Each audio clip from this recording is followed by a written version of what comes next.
فاسألوا أهل الذكر إن كنتم لا تعلمون.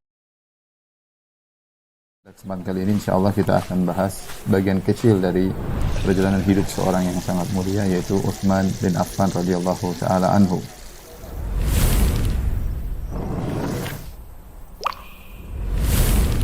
Jadi Utsman bin Affan bin Abul As bin Umayyah. Makanya Utsman dinisbahkan kepada Bani Umayyah. Dan Rasulullah SAW bertemu dengan Utsman pada Abdu Manaf. Affan menikah dengan Arwa, ya.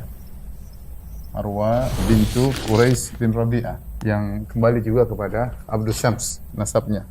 Arwa bapaknya Quraisy, ibunya namanya Al-Bayda binti Abdul Muttalib, kakek Nabi sallallahu alaihi wasallam. Al-Bayda adalah neneknya Utsman. Ternyata kembarannya Abdullah, bapaknya Nabi sallallahu alaihi wasallam. Jadi Muhammad bin Abdullah bin Abdul Muttalib, ya. Jadi rupanya neneknya Utsman adalah tantenya Nabi sallallahu alaihi wasallam. Nah, ketika Affan ini pedagang kaya raya. Nah, ketika Affan meninggal, Arwa, ya, menikah dengan Uqbah bin Abi Mu'aid. Siapa Uqbah bin Abi Mu'aid ini?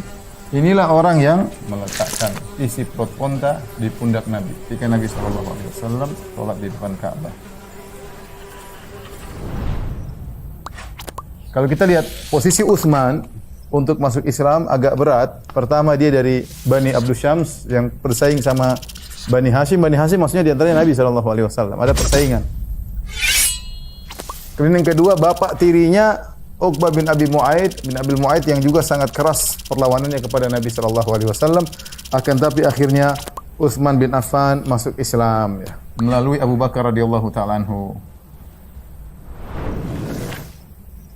Utsman lahir 5 tahun setelah Nabi sallallahu alaihi wasallam. Jadi beliau lebih muda daripada Nabi 5 tahun. Kemudian wafat tahun 35 Hijriah.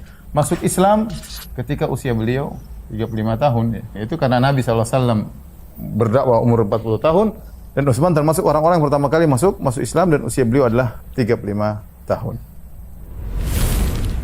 Adapun sifat-sifat Utsman bin Affan radhiyallahu taala anhu dari secara fisik, ya, disebutkan beliau adalah kana raba'ah. Raba'ah itu tidak tinggi dan juga tidak pendek, yaitu sedang, ya. Kemudian hasanul wajah, beliau orang yang tampan. Kemudian katsirul lihyah, jenggot beliau sangat banyak, tebal. Kemudian asmarul laun, ya, tubuh beliau tidak putih, ya, mungkin coklat ke arah menuju hitam, ya. Kemudian katsirus sya'r, rambutnya sangat tebal, ya. Kemudian di antara kemuliaan Utsman bin Affan radhiyallahu taala anhu, ya, di masa jahiliyah beliau sudah menjaga diri. Di antaranya beliau tidak pernah minum khamar. Kemudian beliau juga tidak pernah berzina meskipun di zaman jahiliyah, apalagi setelah Islam.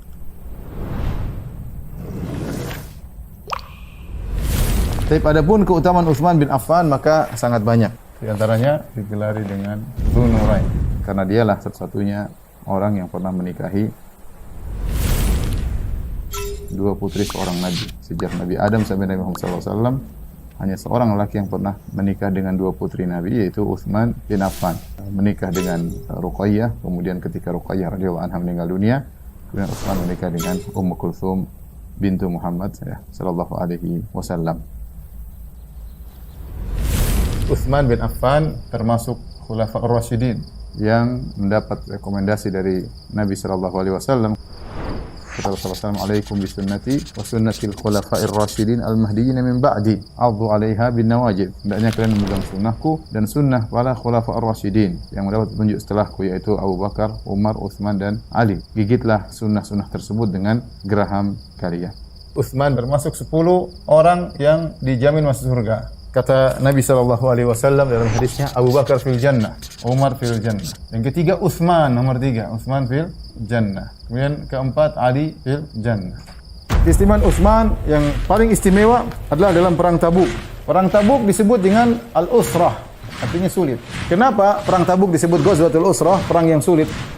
Karena perang Tabuk terjadi di musim panas, yang sangat panas. Ketika itu kaum muslimin dalam kondisi miskin, sulit. Sementara musuh yang dihadapi sangat berat, yaitu Romawi. Sementara perjalanan harus menempuh jalan sekitar 750 kilo atau 800 kilometer. Maka ketika itu Nabi SAW melihat para sahabat yang miskin tidak punya apa-apa, ya, maka Nabi SAW memberi motivasi kepada para sahabat untuk membantu pasukan perang. Kata Nabi SAW, barang siapa yang persiapkan pasukan perang untuk perang Tabuk, maka bagi dia surga atau bagi dia kebaikan yang lebih baik di surga. Ketika Utsman mendengar hal tersebut, apa yang dilakukan oleh Utsman? Utsman dia menyumbangkan 940 ekor onta, 60 ekor kuda. Masih kurang lagi. Siapa yang biayai? Utsman datang, kemudian dia mengeluarkan uang. Dia datang ke depan Nabi SAW, kemudian ditumpahkan 1000 dinar. Ini bukan jumlah sedikit. Ketika itu maka Nabi SAW mengatakan, ma dharra Utsman ma amila ba'dal yaum. Nabi mengatakan, apapun yang dilakukan Utsman setelah hari ini, maka tidak akan memudaratkannya. Bagaimana terbunuhnya Utsman? Semua provokator pemberontakan ini dipimpin oleh, atau pembunuhan diprovokasi oleh Abdullah bin Saba yang disebut juga dengan Ibnu Sauda. Ini adalah Yahudi yang masuk Islam. Ya, kemudian dia kesana kemari memprovokasi, menjelaskan tentang keburukan-keburukan Utsman bin Affan radhiyallahu anhu. Dia datang bersama 3.000 sampai 6.000 orang. Akhirnya datanglah mereka. Antara masjid dengan rumah Utsman ada semacam lantai, disitulah mereka berkumpul, mereka mengepung rumah Utsman bin Affan radhiyallahu anhu. Apa tuntutannya? Tinggalkan kekhalifahan. Yaitu kata mereka lengser, dan Utsman tidak mau menanggalkan kekhilafahan, ya, karena hadis-hadis Nabi sallallahu alaihi wasallam, ya. Dikepunglah Utsman bin Affan radhiyallahu anhu. Utsman tidak boleh keluar rumah. Utsman mau salat di Masjid Nabawi dilarang, dekat. Dilarang, enggak boleh kamu salat di Masjid Nabawi, di rumah saja. Akhirnya datanglah para sahabat. Banyak sahabat yang datang menawarkan diri untuk berperang. Sampai 700 orang di rumah Utsman waktu itu berkumpul siap melawan. Mereka siap mati demi Utsman untuk membela khalifah kaum muslimin. Tapi setiap mereka datang kata Utsman pulang. Utsman tidak mau terjadi pertikaian. Dia mengatakan aku tidak ingin menjadi satu khalifah setelah Rasulullah SAW yang akhirnya timbul pertumpahan darah di antara kaum muslimin. Utsman tidak mau. Sampai akhirnya ketika hari Jumat, hari di mana Utsman dibunuh.